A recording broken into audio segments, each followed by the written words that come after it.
అందరికీ hi, welcome to my channel. మళ్ళీ కెఫేకి వచ్చాము. ఇంకా రాగానే ఆంషికి ఏం కనిపిస్తాయి, ఇవే కనిపిస్తాయి కదా, ఇవ్వమంటున్నాడు.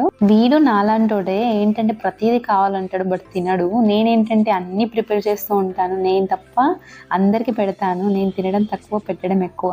ఇంకా దానిపైన ఉన్న చాక్లెట్ తినడానికి చాలా అడుగుతున్నాను, నాకు ఇది కావాలి పప్ప అని. నేనేదో వెనుక నుండి వద్దు వద్దు అని చెప్తూనే ఉన్నాను. ఓపెనింగ్ వీడియో చూడని వాళ్ళైతే ఒకసారి చూడండి, చూసిన వాళ్ళకి అర్థమవుతుంది ఇదంతా ఏంటో అని. ఈ కెఫేలో మనకి గేమ్స్ ఆడుకోవడానికే కాదు, ప్రైవేట్ థియేటర్స్ కూడా ఉన్నాయి, బర్త్డే సెలబ్రేట్ చేసుకోవచ్చు. ఇంకా అంతేకాకుండా ఇవి కూడా మనము ఆర్డర్ చేసుకొని తినేయచ్చు. ఫుడ్ ఒకటే కాకుండా ఈ పేస్ట్రీస్ కూడా అవైలబుల్ ఉన్నాయి, చాకో బ్రౌనీ, కుకీస్, ఇవన్నీ కూడా. నాకైతే ఈ చిన్న చిన్న కేక్స్ చాలా నచ్చాయి. ఎంత చిన్నగా ఉన్నాయో చూస్తుంటేనే భలే అనిపిస్తుంది అసలు. కొనివ్వలేదని సూర్య ఫ్రెండ్ ఏం చేశాడంటే, పప్ప కొనివ్వడు కదా, నేను కొనిస్తా దాని లోపలికి